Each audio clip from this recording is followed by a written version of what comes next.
Hey guys, welcome back to the show. You want reliable electric power, right? Well, what if I told you you're on the cusp of not having that? And quite frankly, you actually are. A few months ago, we talked to Meredith Angwin. She's an expert on our electric grids, and we hit on points then, but I had just gotten her wonderful book at that time, hadn't read it yet. And since then, I've read it, and we're going to dive into it because she makes some points that everyone needs to know about why we're on the path to not having reliable electricity anymore and what you should be doing about that. So, Meredith will be here with us in just a minute. Stay tuned here on Manufacturing Talks.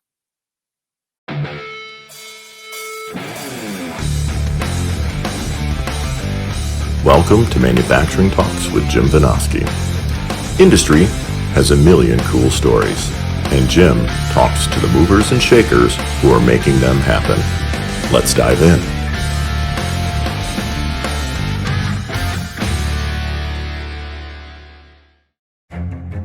PYS Media, your digital media relations agency. Public relations, website design, digital marketing. You get found by the customers and talent who need your solutions. You get media placements in top publications, the best job candidates coming to your website, a digital presence that gets you found by the right people.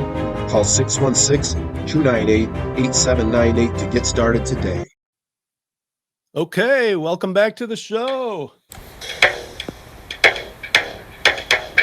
And thank you to Leonard Nimoy for that brief introduction. We are talking about pure energy today. We have Meredith Angwin back with us. She is author and energy analyst. She wrote this book that I read recently, and I highly recommend to everybody.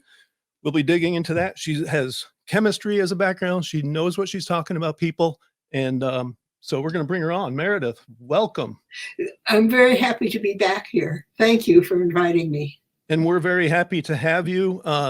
You were on a few months ago, and at the time I had gotten your book, hadn't read it yet. So we certainly hit on some of the things, but as I read it, I was coming up with all these things. I was thinking as I read it, geez, I wish we'd talked about that. I wish we talked about that. Yeah. And so we're going to now. Great. Well, before we jump into the questions that I came up with, how about just for the folks who didn't see the first go around, give us a little discussion about, your background, how you got doing what you're doing, writing that wonderful book, all of it. Okay, well, I wanted to be a chemist, and I wanted to be a chemist because I like science, and chemistry seemed like the right place for me because I didn't know much about engineering back then, and I do know that all the physics majors I met were trying to find the theory of everything, while chemists were making progress at this and progress at that. And I felt I could contribute as a chemist. I couldn't come up with the theory of everything as a physicist. So at any rate, I became an inorganic chemist, and I specialized in graduate school. I was in geochemistry, but later on I specialized in corrosion chemistry and pollution control chemistry, because those are big areas of inorganic chemistry, and those are also very important for the electric utilities and for energy. So I ended up doing research on all kinds of things for the energy sector, and the research was usually sponsored by the electric utilities. So sometimes it was sponsored by the Department of Energy and EPA. So at any rate, especially in the early days before, right after the Clean Air Act was enacted, there was a lot of research sponsored by EPA.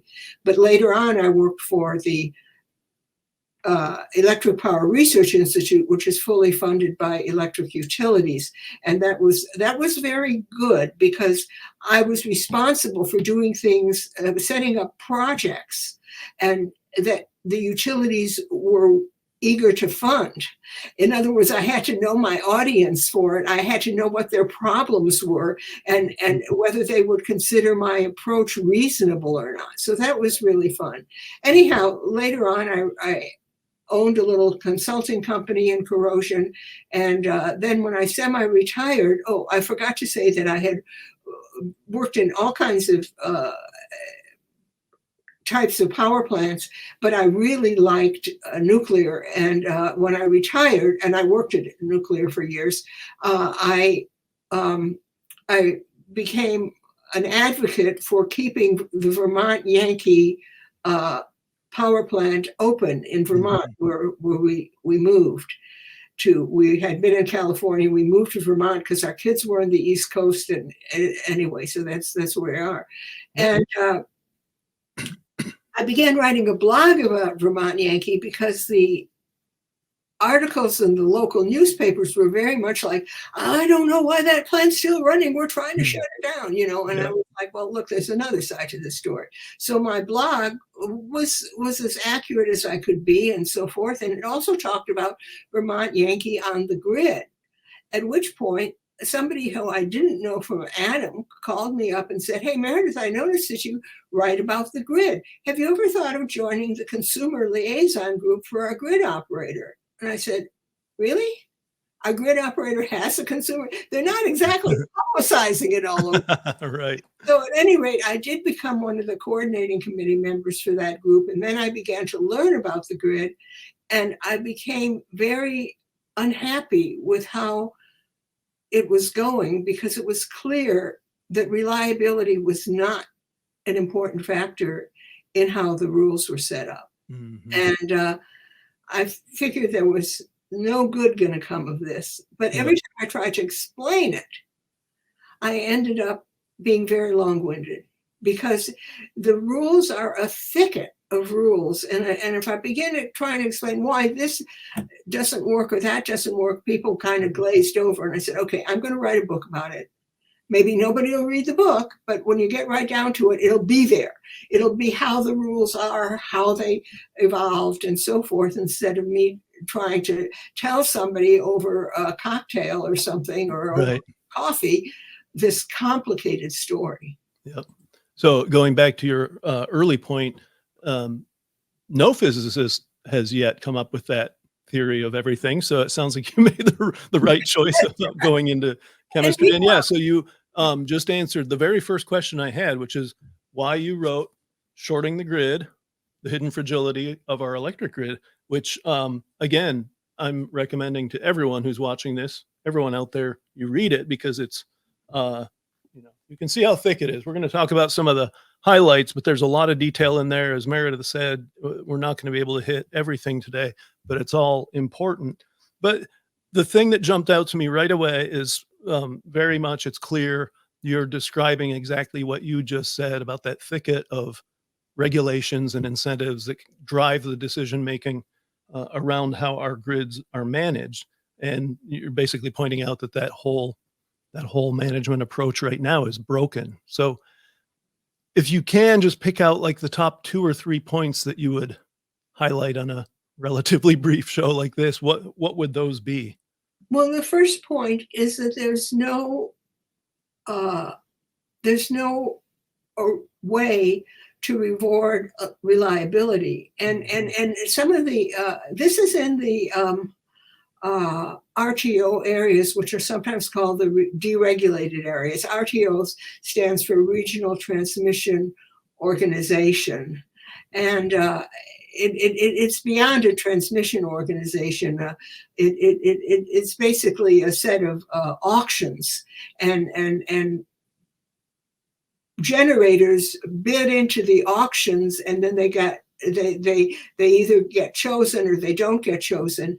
Some of the stuff that goes on is like, for example, the generators are supposed to bid in their their marginal cost of making the next kilowatt hour. That sounds like a great idea, right? I mean, lots of things are done on marginal cost, but when you get right down to it, that leads to what's called the search for the missing money, because basically the generators have to pay back their capital costs too, and so there become problems about that. And then some jurisdictions set up capacity auctions where you bid in at your capital cost, and anyway, so it turns out that it's just really, really unreliable how it all works out. So let me give you an example, which may take me half an hour to do, but I'm going to explain the minimum offer price rule, which is constantly under scrutiny and lawsuits and everything all over the country when a grid operator invokes it. And so what happens is that if there are if you have a grid with two auctions, an energy auction and a capacity auction, well, in the energy auction, the renewables, that is wind and solar, can bid in at zero or even pay 2 cents per kilowatt hour in order to get chosen. In other words, it's very hard to compete with somebody who can pay you to take his product. If you had two people selling ice cream and one said ice cream's 10 cents and the other said his ice cream is 5 cents I give to you if you'll take my ice cream. So at any rate, the renewables are because they are allowed to count their subsidies against their costs, they are in the position that they can say, I'll give you 5 cents plus the ice cream if you'll take my ice cream. Yeah. So anyway, people can't compete with that. And so the grid operators began saying, look, the capacity of more reliable plants is just going down the tube. So we're going to add a capacity auction so that they can get some money for being there, and for being there when we call on them. Right. Being able to provide power whenever and not just when the wind is blowing or the sun is shining. Right. Being able to call on the plants that have cleared the capacity auction and so forth. Well, of course, the renewables began putting their subsidies in their bids for the capacity auction. So they were still the cheapest thing, not because they are the cheapest thing, but because they have the subsidies. So the minimum offer price rule was to level the playing field and said, look, you can't use any kind of subsidy when you're bidding into the capacity auction. And so for a while, FERC said that's RTOs can use this rule. Well, you can imagine all the renewables. You're killing renewables. You're just killing us. I'm like, hey, last I looked, you could still bid into the energy auctions at minus 10 cents. Or minus 5 cents. But at any rate, the whole thing becomes, you see how I'm saying it, this is a thicket of rules. Yeah. Even the basics. I want to touch that point about capital costs, because I think there's a lot of people out there who don't even understand that. And that is the cost of building the power generation station, whether it's a gas plant or a windmill farm or a solar installation, right? Yes. It's the cost. And so we've already paid for all this legacy gas, coal, nuclear, and now we're paying additional for wind and solar that aren't there all the time. And so another piece that really jumped out to me that I had been looking for was you had details on how much backup capacity these intermittent renewables require. It's a sad story in my Yes, it is. And that's not talked about enough. No, it's not talked about enough. To some extent, if you look at, they require 100% backup. Now, you understand in the old days, which had their problems, and I write about the gold-plated grid. I don't pretend that it used to be fabulous in the old days. Right. But one thing was that a grid operator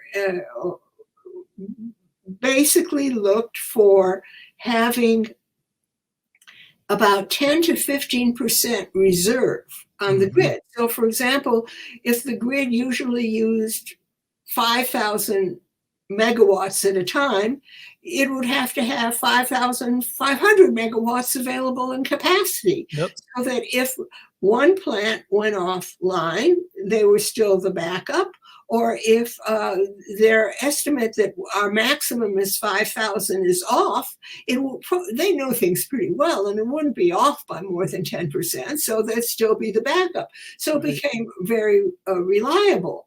But what happens is that when you have, for example, last week in Texas, it was a great week for wind, okay? And so they had a lot of wind on the grid. Sometimes over 50% of the grid supply was wind. Yep. Isn't this great? But the thing is that when the wind died down, they had to have that 50% available in gas-fired plants because the wind was gone. It wasn't available. So in other words, you end up with a grid that's close to 100% backup. So you're looking at a much higher capital costs for a grid that contains significant intermittent energies that start and stop when they want to, not when the grid needs their power. Right. And we're paying this additional capital beyond what we did for these legacy plants to build these intermittent renewables. And they're not adding any real additional capacity, because they have to be backed up by all the things they supposedly replace, but they don't really replace because they have to be there to back them up when the wind isn't blowing and the sun isn't shining. Right. Well, that's true. And somebody will then come to me and say, Meredith, that a nuclear plant will go down for a month every 18 months to be refueled. And I said, yeah, true. They'll schedule it in a period called the shoulder seasons, when that is in the spring and in the fall, when the grid demand is at a high, as it is in the winter, because people use electric heaters on very cold days, and also they have to run their lights a longer time per day, and then. In the summer, of course, there's the air conditioning. So in the spring and the fall is the lowest amount of demand on the grid, and that's when they're scheduled. But the thing is that it doesn't matter what the demand on the grid is. If the wind dies down, the wind is gone. And so instead of having those a nuclear plant as part of the 10% reserve that we don't expect to use. And as a matter of fact, when it goes offline, we're only using about 80% of what's on the grid anyway, because it's low demand time. The wind can go away whenever it feels like it. Yep. I mean, in a way, it's a kind of hubris to say that the wind is reliable. No one commands the wind. I was on a different show and someone said, well, actually, we did have someone who commanded the wind in the past, but that was 2,000 years ago. You're right. Yes. Anyway, I mean, and I don't remember that there was anything that I'm Jewish, so I don't have the tip of my fingers. Yes, but you know the story. I know the basic story. So so you end up with a lot more capital costs. As a matter of fact, I remember reading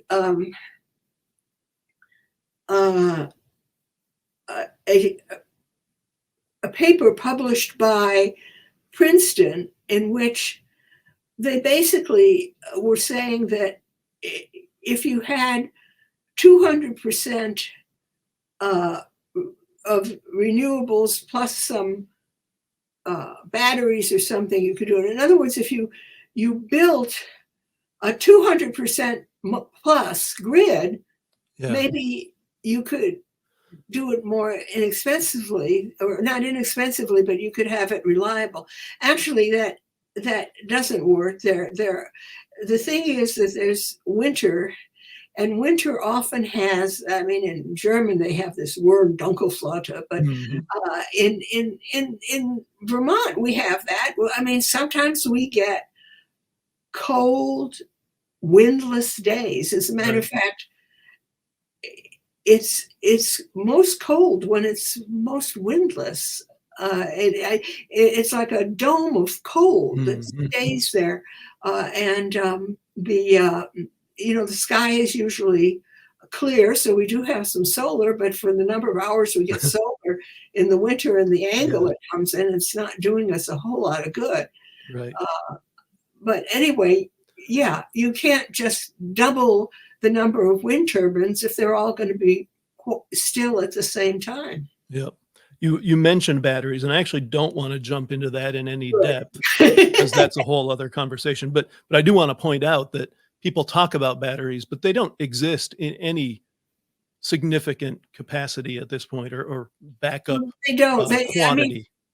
you know, as I often say about the biggest battery system that I know of in the United States is 400 megawatts of battery that can provide 800 megawatt hours of power in Moss Landing in California. Now there are bigger battery systems. They're not batteries; they're pumped storage. And there are Yep. bigger ones than that. But Yep. most people aren't saying, let's expand pump storage because Yeah. it's considered to be, well, it's kind of hard on a river, to be honest, because Yeah. it kind of drains the river and pumps it up and then lets it back down again. And Yep. there are people who are very concerned with rivers who say that, you know, it's worse than dams. Yeah. I mean, dams, everything's still flowing the same way. And a fish ladder can kind of make up for some of the problems that dams. A fish ladder won't do you any good about pump storage because you're pumping the river uphill. Yeah. And if you look at what's going on out west right now, the environmentalists are busy tearing down the dams. So Yes, they'll be yes. fighting against themselves on that. And yeah. So to But have, one more thing I wanted to say Yeah, about go ahead. that is, you remember I was defending Vermont Yankee as a Mhm. power plant. Yep. And one of the things that was said about it was that it was too small. It was 600 megawatts, and we have a grid that goes up to, I don't know, 17,000 and 20,000 megawatts, and that it was too small to be cost effective. Now, I don't think that was true, but they said it was too small. But you understand, it could give you that 600 megawatts for 18 months. Yeah. And meanwhile, everybody's all excited about a battery that can give you 400 megawatts for 2 hours. I'm Mhm. sorry. Right. There are no grid scale, even if you consider Vermont Yankee, that small power plant, grid scale. You know, there are no grid scale batteries. Yeah. I did a lot of work this past summer around ERCOT, the Texas grid, showing how they were all these articles were being published about how the batteries were saving Texas during the summer heat wave. And I showed day after day after day, anytime the batteries kicked in, which was almost never, the most they contributed was maybe a few percent of total demand for maybe 10 minutes. Yeah. Well, And so they're basically non-existent. And yet you'll see those articles about, yep, batteries save Texas over the summer. The other thing I want to point out, because there's so much buzz also about pumped hydro, and to your point, you can do it in a lot of places, but you can't do it environmentally safely. You can't do it effectively. There is a very effective pumped hydro system 2 hours north of me in Ludington, Michigan. So go read up on what that takes and why it's so successful. It's a big, huge hill next to Lake Michigan. So you've got essentially infinite water here and a big place to pump it to, and they dug out a reservoir on top, and it's like the ideal setup, and that exists almost nowhere. So pumped hydro is not going to be the solution. The problem with pumped hydro is pretty much in rivers, you know, not in Lake Michigan. Lake Michigan, it works well. And I want to say that when I began working on advocacy for nuclear, I met a man, Howard Schaefer, who was already working on it, and he's a nuclear engineer. And one of his jobs before he switched over into nuclear was a startup engineer on Ludington. Oh, really? Yep. Yeah. So, I mean, it's a wonderful system. It does great, but it's a unique setup that exists almost nowhere else in the world. Yeah. Yeah.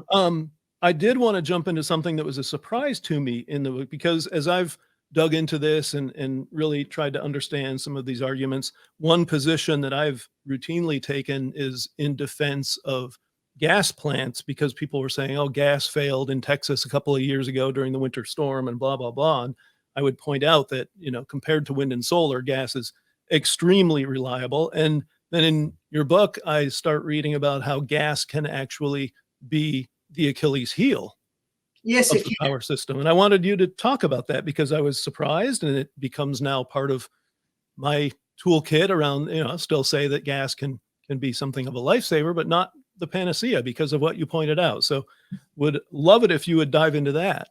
Well, there are many things that can interfere with power plants getting gas. And I'm talking about power plants getting gas. I'm not talking about gas to homes. As a matter of fact, gas to homes is one of the major things that can that can interfere. Yep. In general, a power plant will make an agreement with the gas company for what's called interruptible power, and whoever is distributing to the homes will make an agreement with the gas company for firm power. Now, of course, homes will need firm power, because firm gas, because they need to be heated. I mean, a power plant, many of the power plants are what's called dual fuel, so that they can use natural gas, or they can use oil, diesel oil, which is pumped into the same turbine, and they can use the diesel oil. But homes are very unlikely to be dual fuel. Your average home with a gas hookup is counting on that gas hookup. And so power plants are at the end. I don't think that the gas pipelines would give all the power plants firm hookups, even if they wanted them, because they know they have to deliver to the homes first from a humanitarian point of view, and the power plants will get whatever fuel they can get. I mean, how to make electricity is far more fungible. It's far more like I can substitute this and that than how to heat a home, which is connected to gas. Yep. So at any rate, one of the problems is that power plants will be unable to get natural gas. And in my book, I talked about the fact that our grid operator had a program where it would buy it would buy diesel fuel to be stored at the power plant in case the power plant couldn't get natural gas. And it turned out that many of what saved Vermont in really bad weather was that diesel fuel that had been arranged to be stored. I'll just call it oil stored on site. Right. Yep. And because the power plant didn't suddenly become a reciprocating diesel plant. It was just sort of Right. I just wanted to, anyway. So it saved our area, but it doesn't always work that way. For example, FERC said, "Look, you're bad people. You have set up a program which gives oil an advantage over other fuels." Well, it's an advantage built into oil because of dual fuel and pipelines. But they said, no, you can't do that anymore. So they had to go as usual with FERC and with the RTO areas. They had to think up an elaborate system called pay per performance, where if a power plant is called to be online, and it doesn't go online, it has to give some of its capacity payments to a power plant that did go online. And so they thought what will happen is these power plants will be terrified of losing their capacity payments, so they will store oil on site in case they're called on. Well, that didn't quite work out as well because losing your capacity payment was a possibility, but buying the oil was an expense. Hmm. And so, it just didn't pencil out that these power plants are supposed to keep oil around. Anyway, Yeah. it was, that is one of the reasons that gas can be unreliable for power plants. It's a wonderful fuel for homes. Right. Okay. It's a wonderful fuel for homes. Yeah. Yeah. And that was the kind of light bulb for me, was understanding that, and you put it in these terms in your book, that gas is a just-in-time fuel. The power plants aren't storing gas on their site, and so they're Right. relying on these pipelines. And that's actually what caused them to be unreliable in Texas 2 years ago. It wasn't that they couldn't get the gas from the supplier; it was that they hadn't winterized their systems and they froze up, and they couldn't get the gas because their pipelines weren't working right. And And there was, so, to your point, plants that can stockpile fuel on site, and that would be the dual fuel plants that can burn oil, the coal plants, and the nuclear plants, should be the backbone of a reliable system. But because of all these stupid rules and regulations, they're not. And you mentioned FERC. For those who don't know, that's the federal regulator that, yanks all the chains of these regional operators that Meredith has been talking about. So it's a thicket of just a colossal mess that we've created for ourselves here. yeah, it's a colossal mess, and FERC refusing to let a regional operator pay for stored fuel. FERC will never be sued about that. Right. Yeah. FERC They has suffer no no, consequences. there's no consequences for FERC. Yep. And I was also going to say about Texas, there were a couple of things going on. There was winterization. They didn't have good winterization. They also had, this is sort of sick, they had switched out their compressors from being gas fired to electricity. Oh, So they had done that because of fugitive gas emissions. So the pipeline, the gas pipeline that had used to use gas as mhm. a fuel for a compressor that pushed gas along the Yeah, for pipeline, moving the actual gas. along the pipeline. Yep. It used to use natural gas to push natural gas. But then they said, no, there's fugitive emissions from the natural gas. So you have to have a electric compressor. Okay, so they had the electric compressor. Well, the electric compressor was pushing gas along the pipelines to, among other things, electric power plants. Mm-hmm. But when when things were going bad in Texas and Texas was about to lose the grid, they cut off the electricity to different areas of their grid. Yep. It's called rolling blackouts.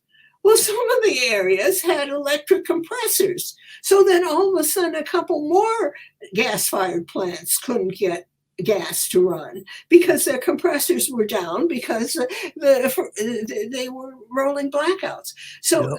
actually, I have to give Texas credit. They immediately after this, they put in a system where they began to note where the gas pipeline compressors were on the electric system Mm-hmm. and to protect them from rolling blackouts. Yeah. But I mean, it's just sort of a wild kind of thing for me to see how dependent we are on electricity and how we end up being dependent on gas, which is also dependent Yeah. on electricity. Yeah. Crazy. Well, and that's an excellent segue into something that's not so excellent, and that is here in my state of Michigan, our legislature and governor recently signed into law requirements that by 2040 we're completely on clean energy, right? We were already on a path to early shutdown of all our coal plants. They were all going to be down by, I believe it was 2035. Now that's accelerated. And now they're going after our gas plants as well, saying they can't continue to operate unless they have a carbon capture system. So I wanted you to talk a little bit about what our future looks like here in the Great Lakes state. Well, I'd like to say that I'm going to base a fair amount of what I'm going to say on an excellent article by Jason Hayes of the, I think it's the Mackinac Center. Mackinac, yeah. Mackinac, That's an sorry. oddity here in Michigan. And I've actually had Jason on my show. Oh, good. Oh, Yeah. good. It's an excellent article. But the thing is that it's unreasonable to insist on carbon capture for gas-fired plants.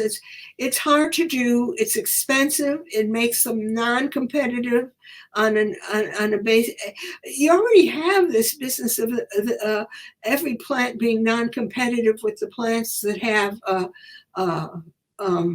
subsidies, which are the wind turbines and the solar. They have heavy subsidies in two forms. And I could get into the two forms, but for now, just assume that they have heavy subsidies. So they're very, very, they're quite capable of pushing any kind of plant off the grid just because they don't need the kilowatt hour payments from the grid. Yep. So a heavily subsidized wind turbine, it isn't making its money by the kilowatt hour payment on the grid. Right. And so I have, I think, a section in my book called Selling Kilowatt Hours is a Losing Game for Many Plants. Right. And since supposedly that's what they're supposed to do is sell kilowatt hours to people like me who want to turn the lights on, but it's a losing game for them. Yeah. And that's what you're going to end up with in Michigan. You're going to have very poor backup for your wind turbines if you are shutting down your gas-fired plants. Yep. You're shutting them down by requiring them to be have carbon capture. Man, not so good. Yeah, technology that doesn't really exist at scale for those kinds of plants today. And here we are, 16 years away from when they would all have to have it. One thing I'm curious about, because I've been joining Jason and the Mackinac Center in warning people that, hey, your leaders just passed all these basically impossible mandates that are inadvertently going to increase the cost of your energy and decrease its reliability. But we're part of MISO, the Midwestern System Operator. How does that play? If one state takes this action, what does that do across this whole system operator footprint? Well, that's one of the problems with the whole system operator footprint and the whole system operator thing and et cetera. Okay. And that is that if you were to talk to someone in the RTO and say, well, you just don't have enough plants online, they would say, I'm sorry, resource adequacy has always been what the states do. We do not do resource adequacy. We just manage whatever's on the grid, okay, according to the rules of FERC and our rules and capacity payments and minimum offer price rules. But basically, the states decide what is going to be on the grid. So there you have another level of, it's not my fault, I didn't do it.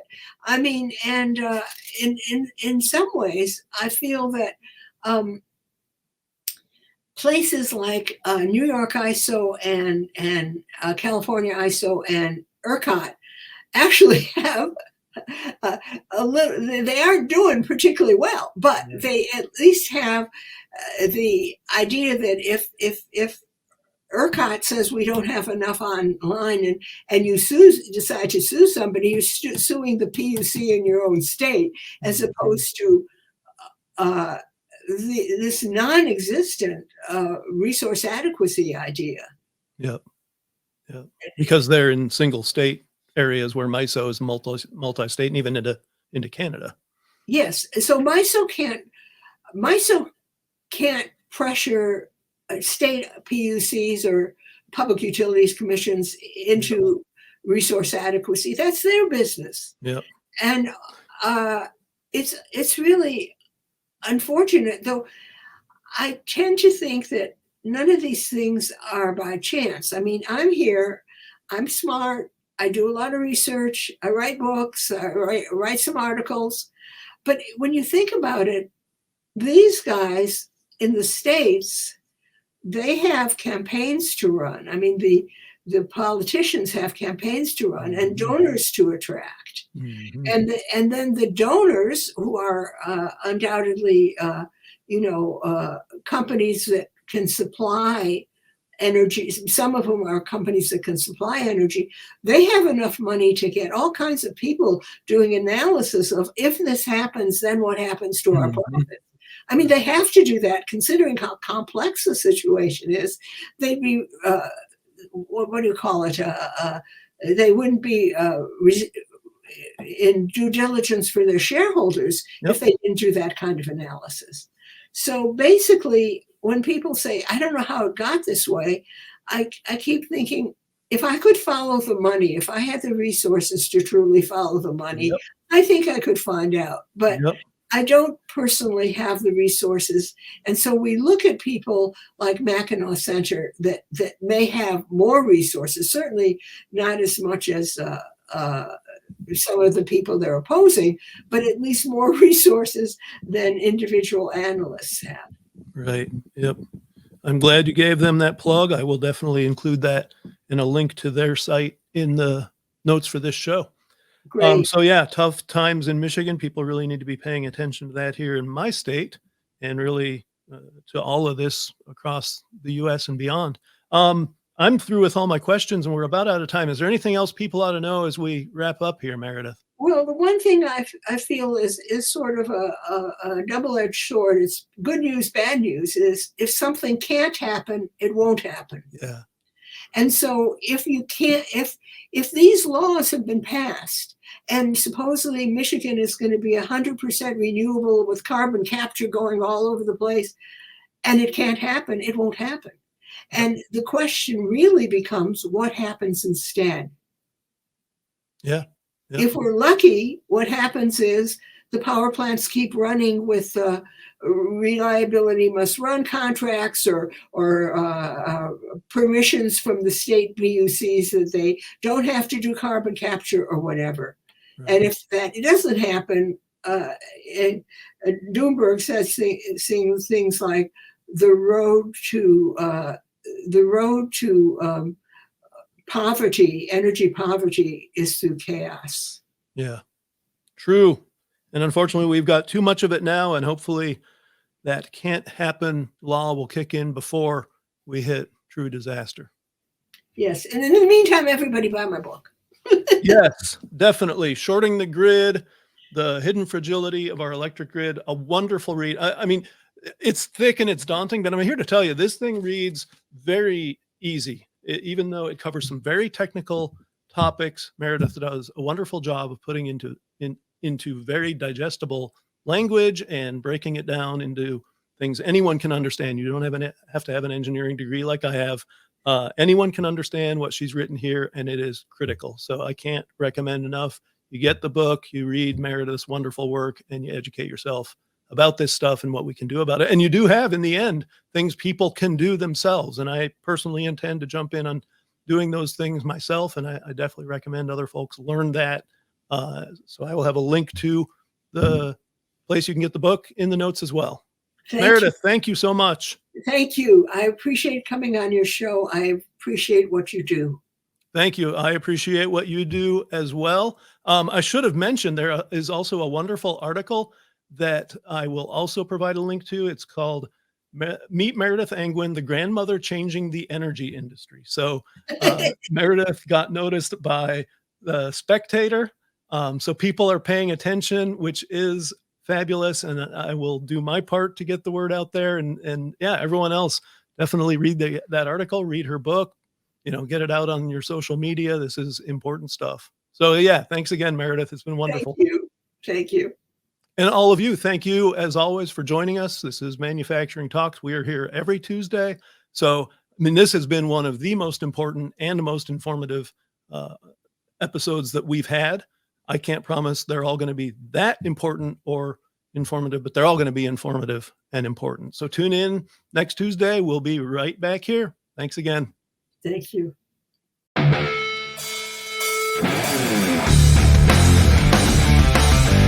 Thanks for tuning in to Manufacturing Talks with Jim Benoski. Watch for new episodes dropping every Tuesday. And don't forget to like, share, comment, and subscribe.